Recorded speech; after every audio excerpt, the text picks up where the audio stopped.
श्री लाखाजी। श्री लाखाजी मारवाड़ के वानर वंशी थे। इनकी जाति के लोग राज दरबार में नृत्य गान कर आजीविका चलाते हैं। ये नित्य साधुओं की सेवा करते थे। जब संत सेवा ये कर रहे थे, उसी समय बड़ा भारी अकाल पड़ा। लोग भूखों मरने लगे। तब कंठी माला और तिलक धारण करके बहुत से नास्तिक आस्तिक लोग आपके यहाँ आने लगे। इन सब का भरण पोषण कहाँ से, कैसे, कहाँ तक करें?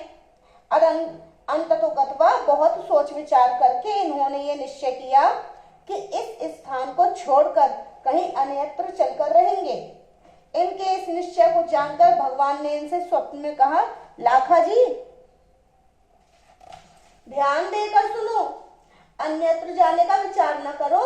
हमने एक उपाय कर दिया है। तदनुसार तुम्हारे पास एक गाड़ी भरकर गेहूं आएंगे और एक भैंस आएगी।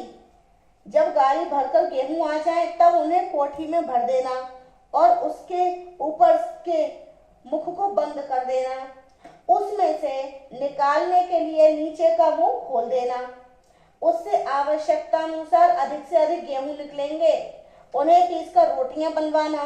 भैंस के दूध को जमा करके मथ लेना। जो घी निकले उससे रोटियों को चुपड़ देना और छाछ के साथ सबको भोजन कराते रहना। इतना सुनने के बाद श्री लाखाजी की आंखें खुल गई।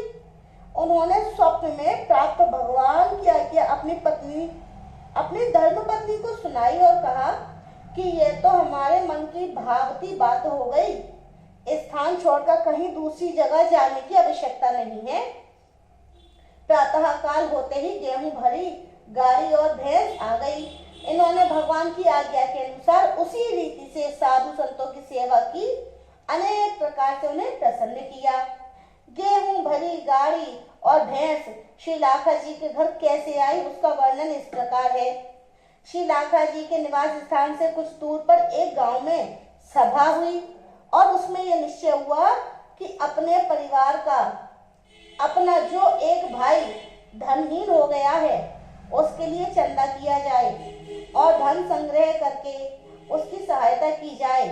इस प्रस्ताव के पास हो जाने के बाद एक सज्जन व्यक्ति ने उठकर सभा में कहा कि हम लोगों ने स्वार्थ के भाग को तो चुका दिया, परंतु इससे पारलौकिक लाभ संभव नहीं है। परमार्थ के लिए संत सेवी श्री लाखाजी की कुछ सेवा सहायता कीजिए, जिससे हम लोग भव सागर को पार कर सकें। ये सुनकर जब सब लाज संकोच से दब गए और उन्होंने उगाही उस करके 50 मन गेहूं एकत्र किए। ग्राम सभा के प्रधान ने दूध देती हुई अपनी 20 सेर दूध देने वाली एक भैंस गेहूं भरी गाड़ी के साथ भेज दी। श्री लाखाजी अपने निवास स्थान मारवाड़ देश चले। इन्होंने हृदय में प्रतिज्ञा की कि मैं साष्टांग दंडवत प्रणाम करते हुए लगभग 700 कोस दूर श्री जगन्नाथपुरी को जाऊंगा और श्री जगन्नाथ जी का दर्शन करूंगा। अपनी प्रतिज्ञा के अनुसार आप साष्टांग दंडवत करते हुए श्री जगन्नाथ जी के समीप पहुंचे। प्रेम पालकी प्रभु ने इन्हें लिवा लाने के लिए पंडों के हाथ पालकी भेजी, पर लाखाजी ने हाथ जोड़कर उनसे कहा, महाराज मैं भला पालकी पर चढ़कर कैसे चल सकता हूँ? यह सेवा अपराध है। मैं साष्टांग दंडवत प्रणाम करता हुआ ही जाकर श्री जगन्नाथ जी के दर्शन करूंगा। मेरी यही प्रतिज्ञा है, उसका पालन करूंगा। पंडे लोग बोले, भगवान ने बड़े प्रेम भाव पूर्वक आज्ञा दी है, अतः इसका पालन कीजिए। जब श्री लाखाजी नहीं माने तब पंडा ने पुनः कहा कि प्रभु ने आज्ञा दी है कि आप मेरे लिए जो भक्तों के नाम की सुमिरनी बनवा लाए हैं, शीघ्र आकर आप मुझे पहनाइए।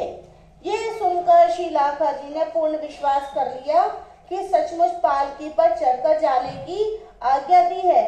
श्री लाखाजी भगवान के अनुपम भक्त वात्सल्य को स्मरण करके प्रभु की प्रसन्नता के लिए पालकी पर चढ़ते हुए बोले, अब मैं जान गया कि श्री जगन्नाथ जी मेरे लिए पालकी भेजकर मेरी महिमा बढ़ाना चाहते हैं। श्री जगन्नाथ जी के मंदिर में पहुंचकर प्रभु की मनोहर झांकी का दर्शन कर श्री लाखा जी ने अपने तन मन और प्राणों को श्री चरणों में न्यौछावर कर दिया। श्री लाखा जी की एक कन्या गंगाबाई थी। वह विवाह के योग्य हो गई थी, परंतु आप उसका विवाह नहीं करते थे। आप अपने मन में सोचते थे कि मेरे पास जो भी धन है अथवा आता है वह सब भगवान और भक्तों का है, उन्हीं की सेवा के लिए है। उसे कन्या के विवाह में कैसे लगाऊं? श्री जगन्नाथ जी ने श्री लाखा जी से कहा कि तुम अपनी लड़की का विवाह करने के लिए मुझसे धन ले लो और उसका विवाह कर दो। परंतु श्री लाखा जी के मन में ये बात ठीक नहीं जची। पुरी में कुछ दिन निवास करने के उपरांत आप अपने घर के लिए चल दिए प्रभु से विदा मांगने। इस संकोच से नहीं गए कि प्रभु कुछ देंगे। चलते समय आपको भगवान का विरह व्याप गया। व्याकुलतावश आंखों से आंसुओं का प्रवाह चलने लगा। उसी क्षण श्री जगन्नाथ जी ने अपने एक भक्त राजा को स्वप्न में धन देने की आज्ञा दी। उसने रास्ते में चौकीदार बैठा दिए और श्री लाखा जी के आने पर उनसे प्रार्थना करते हुए कहा कि स्वप्न में मुझे आदेश हुआ है, अतः अब आप अधिक घटना कीजिए, धन ले लीजिए। ऐसा कहकर उसने हुंडी लिख दी। श्री लाखा जी ने उसे ले लिया। इस प्रकार श्री लाखा जी 1000 रुपए की हुंडी लेकर